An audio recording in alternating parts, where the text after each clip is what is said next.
Hi everyone, welcome to our channel. आज मैं बहुत इंपॉर्टेंट टॉपिक के बारे में बात करूंगा और ये जो टॉपिक है आईबीएस। आईबीएस का मतलब इरिटेबल बाउल सिंड्रोम। वैसे तो आपने बहुत सारे वीडियोस देखे हुए आईबीएस के, इरिटेबल बाउल सिंड्रोम के, बट मैं आज जो बताऊंगा ये सब चीज़ आप ट्राई करके आपका पेट का सिम्टम्स ठीक हो सकता है। क्योंकि कई बार आईबीएस पेशेंट का सबसे इंपॉर्टेंट चीज़ होता है कि वो कुछ खाना खा ही नहीं पाता। खाने से पेट फूलता है और दर्द होता है। यही चीज़ आज मैं इस वीडियो में बताऊंगा कि कैसे वो आईबीएस को सिर्फ आप एक इन्फॉर्मेशन इस वीडियो का ना बनाए, इन्फॉर्मेशन ये वीडियो ना रहे और आपको मैं सारा चीज़ वो बताऊं जो चीज़ें आप यूज़ कर सकें और अप्लाई कर सकते हैं अपने लाइफ में। आईबीएस, इरिटेबल बाउल सिंड्रोम, नाम तो छोटा है और बहुत सिंपल भी है, बट ये इतना कॉम्प्लेक्स डिजीज़ है जिसको समझने में कई साल लग गए। इसका बहुत सारी इन्फॉर्मेशन आपको पता होगा कि किस तरह से ये लोगों को पेट में सिम्टम्स होते हैं। पेट में गैस हो जाता है लोगों को खाने के बाद,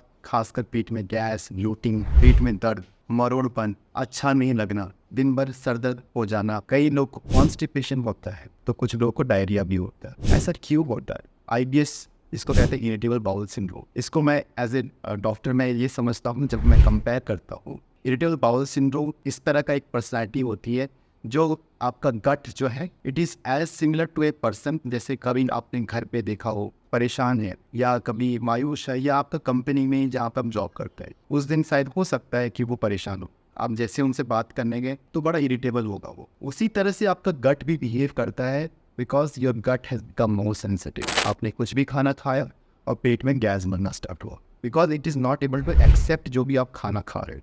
इसी को कहते हैं इरिटेबल बाउल सिंड्रोम। बाउल का मतलब है कि इंटेस्टाइन, आंते जिसको कहते हैं। आंते में खासकर लार्ज इंटेस्टाइन या बड़ी आंत जिसको कहते हैं। आप जैसे ये समझ सकते हो कि ऐसा क्या खाने से आपका जो बावल है, जो बड़ी आंत है, वो इरिटेबल हो जाता है, पेट में आंत में गैस बन जाता है और खाने के बाद तुरंत मोशन भी लगता है, क्रैम्प्स होते हैं। तो जी हाँ, उसको हम लोग कहते हैं फॉडमैमटाइट। अगर आप जो है लो फॉडमैमटाइट खाते हैं तो आपका जो है आईबीएस सिम्टम्स कम होगा। चलिए जानते हैं कि क्या होता है लो फॉडमैमटाइट। जैसे होता है फॉडमैम, FODMAP। एफ से होता है फर्मेंटेबल, ओ से होता है ओलिगोसैकेराइड्स, फिर होता है डाइसैकेराइड्स, मोनोसैकेराइड्स एंड पॉलिनॉल्स। नाम से बहुत कंफ्यूजिंग है। इसका मतलब है कि जो आप राई, व्हीट, गेहूं, लैक्टोज मतलब मिल्क से रिलेटेड प्रोडक्ट्स, पनीर हो गया, घी हो गया, या बीन्स होता है, राजमाज होता है, या आप ऐसा जो खाना जिसमें फ्रुक्टोज होता है, जैसे आपने जूसेस आजकल बहुत लेते हैं, बहुत ज़्यादा कॉर्न सिरप्स होता है, हनी हो गया, ये सब खाना जब आपका लार्ज इंटेस्टाइन में पहुंचता है, जब बड़ी आंत में पहुंचता है तो ये पचता नहीं है। तो वहाँ पे जो लार्ज इंटेस्टाइन में हमारा बैक्टीरिया होता है, तो जब बैक्टीरिया ये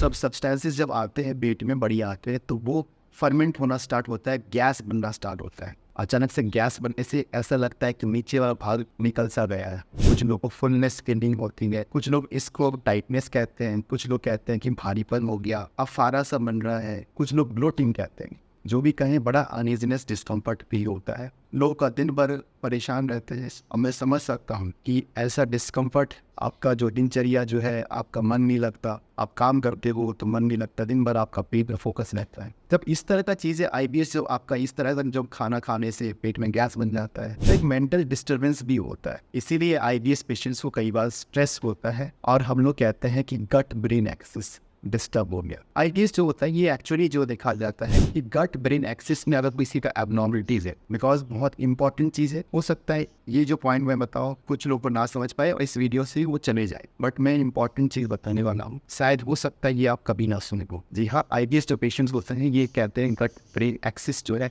उनका एबनॉर्मल होता है। What is this gut brain axis? Gut मतलब पेट और ब्रेन तो आप जानते हो, इस दोनों में क्रॉस टॉक्स होते रहते, बातें करते रहते हैं। कहते हैं कि जो गट है वो एक तरह का ब्रेन है, we call it second brain. Second brain का मतलब है कि जो जिस तरह से आपका जो ब्रेन है जैसे सोचता है, समझता है, उसी तरह से आपका पेट भी जो है सेंसिटिव है, समझता है कि कौन सा खाना इनपुट आया, क्या होगा, इस खाने को पचाना है, इस खाने को नहीं पचाना है, इससे वो नुकसान हो रहा है। तो ब्रेन जो है, जो गट है, वो एक सेकंड ब्रेन है। इसलिए ये दो ब्रेन जो है आपस में बात करते रहते हैं। जो भी हम लोग खाना खाते हैं वो क्रॉस टॉक होता है कि इस खाने को किस तरह से लिया जाए, किस तरह से कनेक्शन होता है। तो गट जो है उसमें वेगस नर्व होता है और हार्मोन्स होते हैं जिससे कि क्रॉस टॉक्स होते हैं, जैसे गावा हार्मोन्स, न्यूरोट्रांसमीटर है। सो इस तरह से जब आईबीएस पेशेंट में ये जो एक्सिस जो है ये डिस्टर्ब हो जाता है तो पेशेंट्स को स्ट्रेस, एंजाइटी, डिप्रेशन और काफ़ी सारा तनाव वाला stress factors, blood pressure, heart disease, diabetes, ये सारे चीज़ आने लगता है। इसलिए IBS पेशेंट्स को सबसे इम्पॉर्टेंट है